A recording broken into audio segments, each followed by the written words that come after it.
Film की शुरुआत होती है मरिया से, जो अभी अभी अपनी मॉर्निंग वॉक से घर वापस लौटी है। घर के अंदर उसका पति विंस बाहर जाने की तैयारी कर रहा होता है। वो मरिया से कहता है, मेरी फर्स्ट वाइफ मुझसे मिलना चाहती है, वो बहुत अपसेट है, इसलिए मुझे उससे मिलने जाना पड़ेगा। मरिया उसकी बात सुनती है लेकिन कोई जवाब नहीं देती। विंस के जाते ही मरिया अपनी दोनों बेटियों को कार में बैठाती है और सीधे अपनी बहन सैरा के घर चली जाती है। सैरा शहर में एक छोटा सा ब्यूटी पार्लर चलाती है, जहां वो महिलाओं का मेकअप करके अपनी रोजी रोटी कमाती है। मरिया और सैरा के बीच बहुत गहरा रिश्ता है, इसलिए मरिया अक्सर उससे मिलने आती रहती है। मरिया की बेटियां भी सैरा के घर रहना बहुत पसंद करती हैं, इसलिए मरिया उन्हें कुछ समय के लिए वहीं छोड़ने के लिए मान जाती है। कुछ देर बाद मरिया वापस अपने घर लौटती है। घर के अंदर का हाल देखकर वो थोड़ा चौंक जाती है। घर पूरी तरह बिखरा हुआ होता है, सामान इधर उधर फैला हुआ है। वो चुपचाप घर साफ करना शुरू कर देती है। तभी जब वो एक कमरे के अंदर जाती है तो अचानक उसे वहां एक यंग लड़का खड़ा दिखाई देता है। उस लड़के का नाम सैम है। सैम विंस की पहली पत्नी का बेटा है और आज वो अपने पिता से मिलने के लिए यहाँ आया है। जब मरिया उससे इसके बारे में पूछती है तो सैम बताता है कि उसकी माँ और विंस का डिवोर्स हो चुका है और वो कुछ दिनों के लिए यहाँ रहने वाला है। फिर सैम मरिया से पूछता है कि वो कौन है। मरिया हल्की सी मुस्कान के साथ जवाब देती है, मैं भी तुम्हारे फादर से शादीशुदा हूँ। मेरे पहले हस्बैंड की मौत हो चुकी है और उस शादी से मेरी 2 बेटियां हैं। कुछ देर बाद विंस भी घर वापस आ जाता है और फिर सभी लोग साथ बैठकर डिनर करते हैं। डिनर के दौरान सैम बार बार मरिया की तरफ देखता रहता है। तभी मरिया की छोटी बेटी अपनी टूटी हुई काइट लेकर सैम के पास आती है। सैम बड़ी आसानी से उस पतंग को ठीक करने लगता है। डिनर खत्म होने के बाद सैम बाहर जाता है और मरिया की बेटी के साथ खेलने लगता है। वो उसे कुछ कंगफू मूव्स भी सिखाता है। जब मरिया अपनी बेटियों को सैम के साथ हंसते खेलते देखती है तो उसे राहत महसूस होती है और उसके चेहरे पर एक हल्की मुस्कान आ जाती है। उस रात विंस मरिया से कहता है कि सैम का स्कूल में किसी से झगड़ा हो गया था और इसी वजह से उसे स्कूल से एक्सपेल कर दिया गया है, इसलिए वो सैम को अपने साथ घर ले आया है। विंस को लगता है कि शायद सैम के यहाँ रहने से मरिया को परेशानी होगी, लेकिन मरिया को इससे कोई दिक्कत नहीं होती। असल में सैम के आने के बाद मरिया पहले से ज्यादा खुश दिखाई देने लगती है। अगली सुबह सैम अपने कमरे में बैठकर सिगरेट पी रहा होता है। तभी विंस कमरे में आता है और उसे रोक देता है। सैम तुरंत सिगरेट बुझा देता है। विंस उसे समझाते हुए कहता है, तुम्हें अपनी आदतें बदलनी होंगी। तुम्हारी माँ तुम्हारे व्यवहार से परेशान हो चुकी थी, इसलिए उसने तुम्हें मेरे पास भेज दिया है। सैम को डांटने के बाद विंस काम पर चला जाता है। उधर मरिया अपनी बहन सारा के साथ शॉपिंग करने चली जाती है। जब दोनों वापस घर लौटती हैं तो घर का हाल देखकर फिर से चौंक जाती हैं। घर के अंदर फिर से सब कुछ अस्त व्यस्त पड़ा होता है, जैसे किसी ने ब्रेक इन किया हो। मरिया एक गवर्नमेंट अटर्नी है और वो उस समय एक केस पर काम कर रही होती है जिसमें एक पिता और उसकी बेटी शामिल होते हैं। वो दोनों को फोन करके उसी दिन अपने घर बुला लेती है। उसी समय सैम भी घर वापस आता है। घर की हालत देखकर वो भी चौंक जाता है, लेकिन कुछ बोले बिना फिर से बाहर चला जाता है। थोड़ी देर बाद वो पिता और बेटी मरिया के घर पहुंच जाते हैं। मरिया उनसे एक एक करके सवाल पूछती है और वे दोनों सावधानी से सभी सवालों के जवाब देते हैं। उनके जाने के बाद मरिया अपने कमरे में कपड़े बदलने जाती है। वहीं उसे एक लॉकेट मिलता है। वो जल्दी से शावर लेती है और फिर सैम के पास जाकर वो लॉकेट उसे दिखाती है। मरिया सख्ती से कहती है, ये तुम्हारे कपड़ों में मिला है। सैम ये सुनकर घबरा जाता है। मरिया तुरंत समझ जाती है कि घर के अंदर जो सामान बिखरा हुआ था वो सब सैम ने ही किया था। मरिया कहती है, मैं इस बात की रिपोर्ट पुलिस में नहीं करूंगी, लेकिन दोबारा ऐसी गलती मत करना।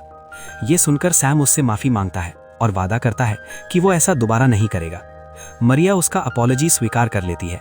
उसके बाद मरिया अपने काम में लग जाती है। सैम भी उसके पीछे पीछे आता है और घर के कामों में उसकी मदद करने लगता है। जब उनका काम खत्म हो जाता है तो सैम मरिया और उसकी बेटियों के साथ थोड़ी देर घूमने चला जाता है। विंस उस समय काम के कारण बाहर गया हुआ होता है, इसलिए वो उनके साथ नहीं आ पाता। मरिया की बेटियां पास की एक झील में पानी उछालते हुए खेलने लगती हैं। सैम भी उनके साथ शामिल हो जाता है। कुछ देर बाद सैम वापस मरिया के पास आता है और हंसते हुए पूछता है, क्या आप भी पानी में आना चाहेंगी? पहले मरिया मना कर देती है, लेकिन जैसे ही सैम वहां से दूर जाने लगता है, मरिया अचानक खुद ही झील में कूद जाती है और सबको चौंका देती है। मरिया, सैम और बच्चे झील के थोड़े गहरे हिस्से में पहुंच जाते हैं और बस उस पल को एंजॉय करते हुए पानी में खेलते और हंसते रहते हैं।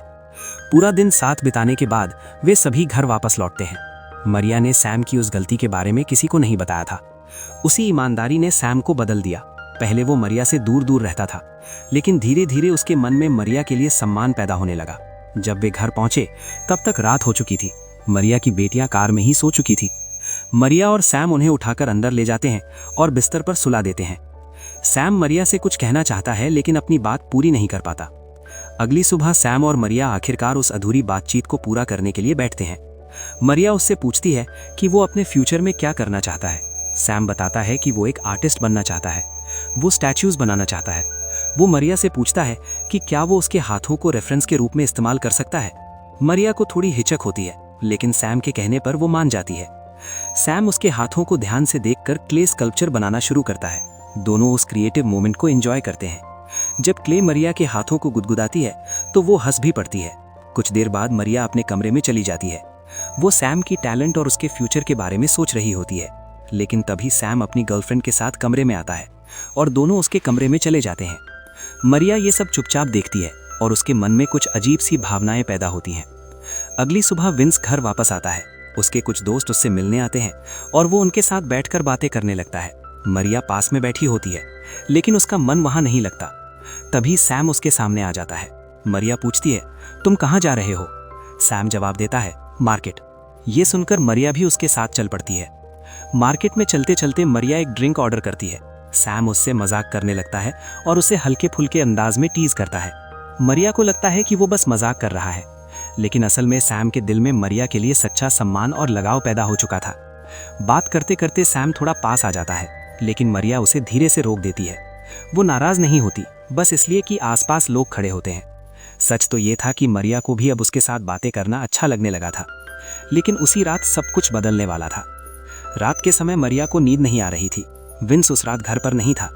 मरिया सैम के कमरे में उससे बात करने चली जाती है। सैम अपने फोन पर एक वीडियो देख रहा होता है। मरिया के कमरे में आने पर भी सैम वीडियो बंद नहीं करता, बल्कि वो उसे मरिया को भी दिखाने लगता है। वीडियो देखते देखते दोनों एक दूसरे की आंखों में खो जाते हैं और यहीं से उनकी जिंदगी की सबसे बड़ी गलती शुरू होती है। बाद में मरिया उससे कहती है, हम बहक गए थे, हमें ये सब भूल जाना चाहिए। लेकिन सैम ऐसा नहीं चाहता था। वो मरिया के साथ रहना पसंद करने लगा था। धीरे धीरे दोनों के बीच एक सीक्रेट अफेयर शुरू हो जाता है। दोनों एक दूसरे में खो जाते हैं, लेकिन ये रिश्ता ज्यादा समय तक छुपा नहीं रह पाता। एक दिन सारा के घर पर एक बड़ी पार्टी रखी जाती है। मरिया और सैम मिलकर पार्टी का सामान टेबल पर लगा रहे होते हैं, लेकिन सैम का ध्यान बार बार मरिया पर ही जाता है। मरिया उसे दूर रहने के लिए कहती है और वहां से चली जाती है। पार्टी में बहुत से मेहमान आते हैं। मरिया की बेटियां भी बहुत खुश होती हैं, लेकिन तभी स्टोर रूम में सैम मरिया को पीछे से पकड़ लेता है और तभी सारा उन्हें देख लेती है। सारा सब समझ जाती है। उसे बहुत गुस्सा आता है, लेकिन वो उस समय विंस को कुछ नहीं बताती। वो मरिया को अपनी गलती सुधारने का मौका देना चाहती थी। पार्टी के बाद मरिया सैम को अकेले बुलाती है और उससे कहती है कि वो इस रिलेशनशिप को खत्म करना चाहती है, लेकिन सैम ऐसा नहीं चाहता। वो मरिया से कहता है, आई लव यू। मरिया उस रात बहुत बेचैन रहती है। अगले दिन विंस उसे बताता है कि सैम ने उससे कहा है कि मरिया का उसके साथ अफेयर है। मरिया तुरंत समझ जाती है कि सैम ने बदला लिया है, लेकिन वो विंस से कहती है कि सैम झूठ बोल रहा है। विंस उसकी बात मान लेता है। अगले ही दिन सैम को बोर्डिंग स्कूल भेज दिया जाता है। कुछ दिनों बाद मरिया उससे मिलने जाती है। सैम उससे कहता है कि वो विंस को सच्चाई बता दे, लेकिन मरिया ऐसा करने से मना कर देती है। तब सैम उसे धमकी देता है कि वो उस पर सेक्सुअल हरासमेंट केस कर देगा। मरिया हंसकर कहती है कि उसके पास कोई प्रूफ नहीं है, लेकिन सैम सच में केस कर देता है। अब मरिया को अपनी इज्जत और परिवार बचाने के लिए सैम से सेटलमेंट करना पड़ता है। आखिरी बार सैम उससे मिलने आता है। उसके बाद वो हमेशा के लिए उसकी जिंदगी से चला जाता है। मरिया फिर से अपने परिवार के साथ सामान्य जीवन जीने लगती है, लेकिन सैम कभी उसे भूल नहीं पाता। अपने पिता के डिवोर्स और मरिया के कारण वो और ज्यादा अकेला और डिप्रेस्ड हो जाता है, और इसी कड़वे एहसास के साथ इस कहानी का अंत हो जाता है।